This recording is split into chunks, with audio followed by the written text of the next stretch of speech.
Welcome students and my day parents.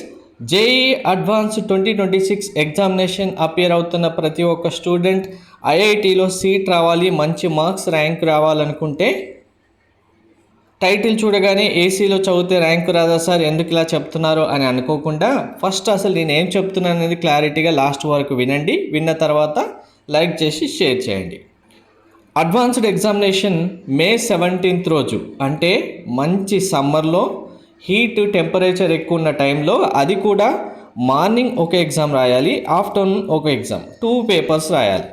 ప్రతి సంవత్సరం చాలామంది పిల్లలు మంచిగా ప్రిపేర్ అయ్యి వెళ్ళినప్పటికీ వాళ్ళకు వచ్చే ఎగ్జామ్ సెంటర్ ఎలా ఉంటుందో తెలియకపోవడం, ఆ ఎగ్జామ్ సెంటర్లో సిచ్యువేషన్ బట్టి ఫ్యాన్స్ వాళ్ళకి ఎయిర్ కరెక్ట్గా తగలకుండా ఉండి ఎగ్జామ్ రాయాల్సిన సిచ్యువేషన్ వచ్చిన వాళ్ళు ఉన్నారు.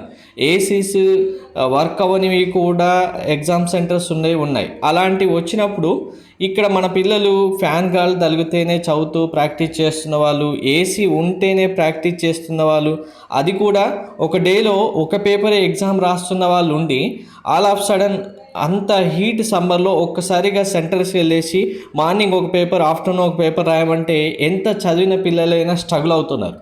సో ఇప్పుడు అంతెందుకు, మీరు పేరెంట్గా నేనైనా సరే హీట్ కొంచెం ఎక్కువైంది, పవర్ పోయిందంటే వర్క్ పక్కన పెట్టేసి మళ్ళీ పవర్ వచ్చిన తర్వాత చేద్దాం అన్నట్టుగా ఉన్న సిచ్యువేషన్లు ఉన్నాం. అలాంటిది పిల్లలు ఎలా తట్టుకోగలుగుతారు?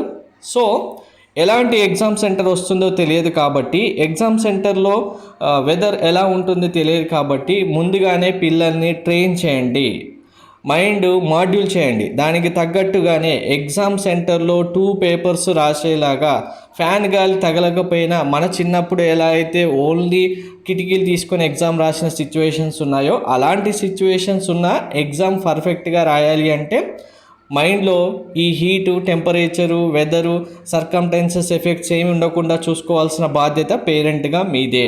వీటన్నిటిని ఆలోచించుకొని 2 పేపర్స్ ప్రతిరోజు రాసేలాగా, అటువంటి సిచ్యువేషన్ ఉన్నా కూడా రాసేలాగా మీరే ట్రైన్ చేయాలి, దగ్గరుండి మీరే చేయించగలగాలి. Thank you.